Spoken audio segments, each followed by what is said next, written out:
I have 4 rooms in desperate need of my attention and a rapidly approaching deadline, so let's get in there and clean my house. Oh yes, my friends, that deadline indeed is approaching, and it was in fact a house inspection. Yes, the dreaded house inspection of all renters. And honestly, what better place to start than somewhere they're not going to look? Inside my fridge. Yes, don't ask me why I do this to myself. We will just blame it on the ADHD and not making a list of things that I actually need to do. I'm pretty sure I needed to do a grocery shop this day, and so I decided I'll deep clean my fridge because I don't know where I thought I was going to put the new stuff because there is no space. We are chronic put the whole pot in the fridge kind of people. It is a serious disease, and let me tell you, we've got it. Currently there is a whole slow cooker in my fridge and another pot next to it. We've got my overnight oats in there. I'm sure there was something else. Who knows? It is so much stuff, and let me tell you, hardly any of it we're going to come back to because why? There's probably about 1 bite left in each thing. Why we do this to ourselves, I have no idea. We would love to keep the giant slow cooker in the fridge instead of just throwing the stuff out. Now, I try to deep clean my fridge, and I mean pull every single shelf out, the glass, everything, maybe once, twice a year, just when it starts to look a little bit grotty, mostly for a shorts video. I've done that multiple times. This was not one of those days. I decided I would just wipe everything over because I didn't have the energy, and I still had to get through shopping, okay? I'm not gonna wipe myself out by just cleaning my fridge. So I gave it a quick once over, and I'm going to be honest, when it comes to the fridge, I am not good with organization. The rest of my house, I feel like I can get on board with some organization. Inside my fridge, it's fair game for a disaster. Because as you can see on the top shelf, it's at least I've tried. Every shelf below that, I've given up. It is just chaotic. And I have come to full acceptance that I will never be that organized with my fridge. It is just not a skill I will ever have. When I was freshly married, pre-children, had a fair bit of time on my hands, I did used to have all of my sauces and whatnot into separate jars. Thanks to At Home with Nikki. I love her channel. She is a professional home organizer, and when I first got married, which was some time ago, I had time to decant every single little sauce and put them into another jar, and all those jars were cohesive and they looked cute. And then I popped out a couple of little suckers, and I've never had time since. I have never had enough time to do that. So maybe one day, but not now. Like I said earlier, I wasn't in for doing a deep clean today, so I have popped out the glass a few times in this fridge, the one that I'm wiping down right now. It's actually fairly easy to clean. It does give me a little bit of anxiety, I won't lie, because I don't know how to replace this. This fridge is like maybe close to 10 years old. I don't know where I would buy a replacement for it, but it does make a world of difference. If there's crap that gets stuck under there, it looks so much nicer when I clean it. I did end up going through and taking out the drawers because those, I mean, we turn a blind eye to them regularly, and they were at overflowing point. My husband, let's say, has a deep-rooted passion for cooking, and he also is quite forgetful, so those two go hand in hand with overflowing drawers. And as you can see, we had onions upon onions upon onions in there, and I just need to work out what was still good and what wasn't. Let me tell you, little tiny chilies, bane of my existence, because he will buy a pack, use 3, and then that pack sits there for a very long time in my fridge. So I'm trying to encourage him just to buy what he actually needs so that we're reducing food waste and money waste. Unfortunately, I am not proactive enough to remember to freeze them or use them in my own cooking to save them from the inevitable fate of ending up in my compost bin. That thing, by the way, has been an absolute lifesaver. So much of my stuff that I just would normally throw out has headed out there, and I recently used some of the goodness. What do you call it? I have no idea what you would call it. In some of my gardening, I've been working on my garden beds and turning one of my really big ones into a entire strawberry patch.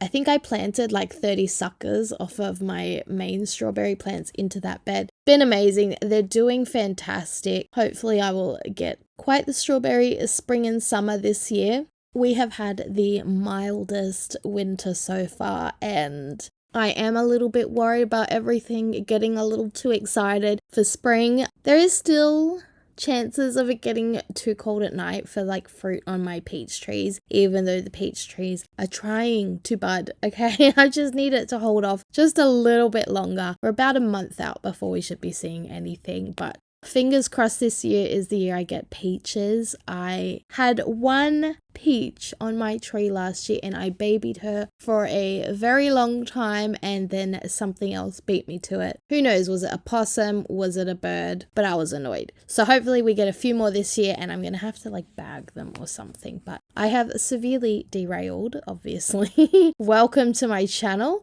I cannot stay on task to save my life. But we did go back to sorting out the vegetable drawers. I at one point did have some kind of organization in here. As you can see, these are the last few remaining containers. I think I had a total of 6 spread out over these drawers. We're down to 2. I must have given up at some point and said, this is not working. I do try to separate my stuff as best as I can with what I've got left in there. I've always got the greatest intentions when I start with something and then it just fizzles out. But I do need some ideas on how you would put your carrots and potatoes. As you can see, I kind of just dump them in the drawer in the bag, because otherwise the carrots go all weird and floppy and it's just not a great time for anyone. So if you have any kind of aesthetically pleasing ideas, that would be fantastic. But speaking of organization that I don't use, I purchased this little stacker container quite some time ago. I would say I on and off use it. It is a great item specifically for me because my son is obsessed with ham and cheese sandwiches. That boy could eat them every single day. And so I purchased it because I can put basically all the components for a ham and cheese sandwich in this container, and I don't have to think about where they are in the fridge and like trying to dig it out. I would say it works fairly well. It's not an airtight container, so I do sometimes get suspicious little spots on the cheese. I definitely don't recommend putting the entire stack in there like I did. You know, the price of cheese at the moment is a little wild. Better safe than sorry. I didn't want to make him sick. But yeah, it is an airtight. Did I say that? Probably why we have some of the issues. I also purchased these clear containers from Bunnings. Those were just like completely on a whim. I happened to be in the back of a random Bunnings and I saw these and I was like, oh, they're cute, they're tiny. I do have a little issue with excessive fruit and veggies lying around in my fridge that I have nowhere to like corral them. So this worked well. There is a bigger size than this. For some reason in my mind, I thought that that would be even too small for my fridge. Luckily, I didn't even purchase those because the small ones barely fit my fridge. But they were a few dollars each and have made a wonderful addition to the fridge. I'll tell you, there has been a lot less stuff floating around, and I can see myself using them for at least, or I don't know, maybe the next month. But we are going to move on to something else. I recently went to the thrift store. I say recently like as if I'm not there, like it's a part-time job. But something I have had in the back of my mind that I've wanted to get and just have never followed through on that little thing is swapping over all my kids' plates and bowls from the plastic kind to the ceramic kind. Now I have tons and tons and tons of plastic ones. I have, of course, the one and only, the goat, the IKEA plastic plates, and then I have some really crappy plastic ones from Big W that crack because they're not dishwasher or microwave safe, and in this household that doesn't go. You have to be both, and so they've cracked because I've stuck them in the microwave and obviously hasn't worked out too well for me. So I did buy some ceramic ones and I just really went for whatever was cheap from there because my kids are pretty good with them, but just I don't want to spend like a lot of money on something and it accidentally break. I think in total for 6 plates and maybe 6 bowls, it was just over $10. So I was very happy with that. I think they're a mix of like IKEA and the Crofton brand, and they are going well for us. I did have a little extra time to make up these snack packs, and if you've followed my journey with these snack packs, you know I go through a very much love and hate relationship, and today I decided I was going to love them again. So I just had a lot of almost empty bags. I mean, this is the Victoria household, so of course I have a lot of almost empty chip packets, and so I was like, you know what, let's just use them up, put them in this with some fruit, and the kids will eventually get to them, and they have since done that. I ended up putting some apple in there because fruit and veg are a bit iffy in these. Sometimes they last and sometimes they don't. And at the ripe old age of 21, I have finally figured out how to make apple last and not go disgusting if you pre-cut them. And so I just personally like to stick them in a bowl of ice. I don't know why it works. I saw someone else do it, but it does. And then I just should drain them properly, but I don't. Okay, I don't have time for that. So I let them sit in the container, and then just any excess water that comes off, I just drain out. And Bob's your uncle, they are finished. All my thoughts are running around inside my head. Emotions keep coming, they're keeping me from thinking straight. Thought it would be different when I got my things in place. Stuck in this commotion, how come I ain't past this yet? I wanted me to be somebody else, another me that doesn't need your help. But if I'm honest, I don't think we got it. I tried to change the things you never liked, try to make this better, make this right, but we're the same, even though I changed. Really made an effort, promised I would change, but something stayed the same. Wanted to do better, wanted to be great, but something stayed the same. Something stayed the same.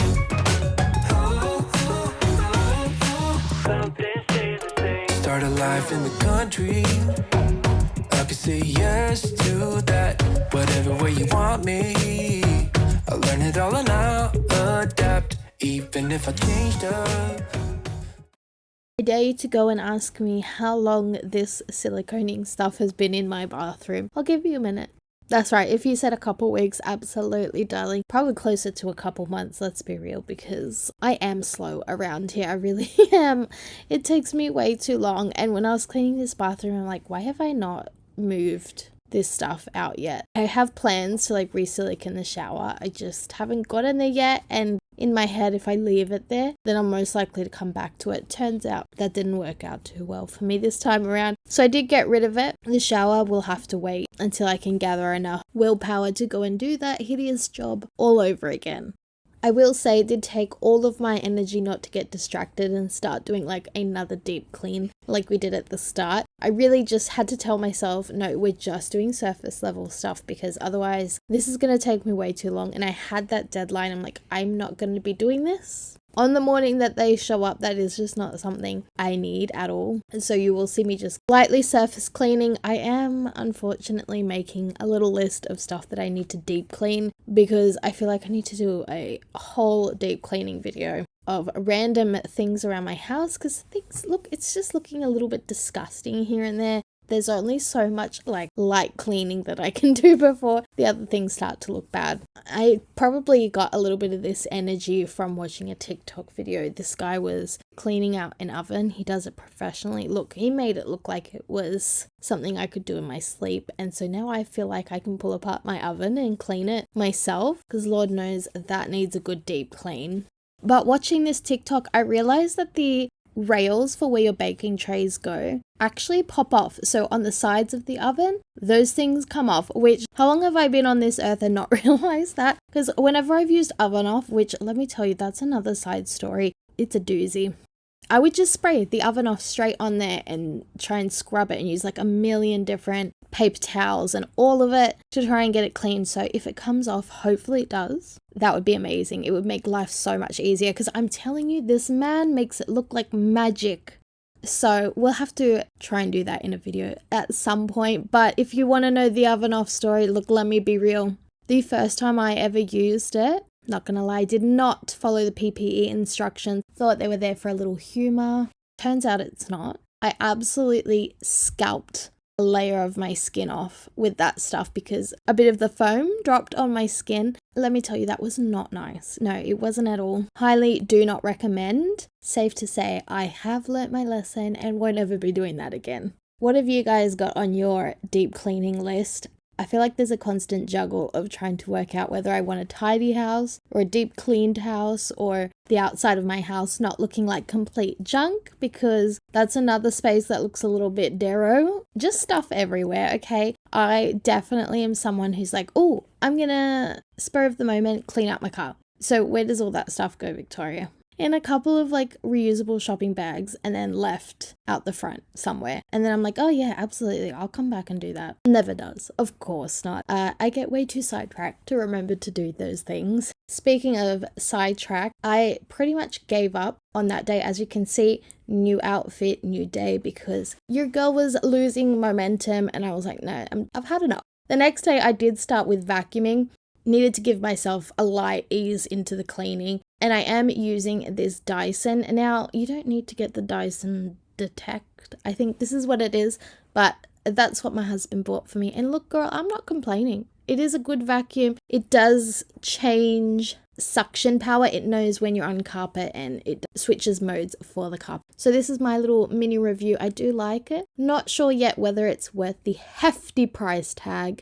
It does have the fancy little laser for only the microfiber head, which kind of drives me insane because the microfiber head on the Dyson, I swear it takes me so much longer to clean the floor, and the suction's not as great on it. So I feel like I'm spending a lot longer. Also, could it be because I can see all the dust on the floor with the laser? Jury's still out on that one. So I don't tend to opt for that one when I am cleaning. I usually go for the beefy brush head and zoom through my floor because I don't have time to muck around with the microfiber. I could see how amazing it would have been when we had dog hair all over the floor. Okay, that was a chronic problem. No matter how much I vacuumed, I was like, I would always be missing pet fur. And I feel like that would have been a lifesaver in actually seeing where all of it is. Anyway, that's just my little review if you've been eyeing off the Dyson Detect.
Well, we made it into the bedroom for this clean, and as you can see, I did decide to pull out the bedside table because the previous day I kind of like eyeballed it and saw that there was a massive amount of dust behind there. How so much dust gets in here, honestly, I don't know. When we're really only here to sleep, that maybe I'm just lazy and forgetful. And when I think I've done it, I really haven't. I used the thin nozzle attachment on the vacuum. That's one of my favorite attachments for dust. It's the quickest way to get rid of it. Hardly any effort on the back, the knees, anything. You saw probably earlier that I did the skirting boards that way.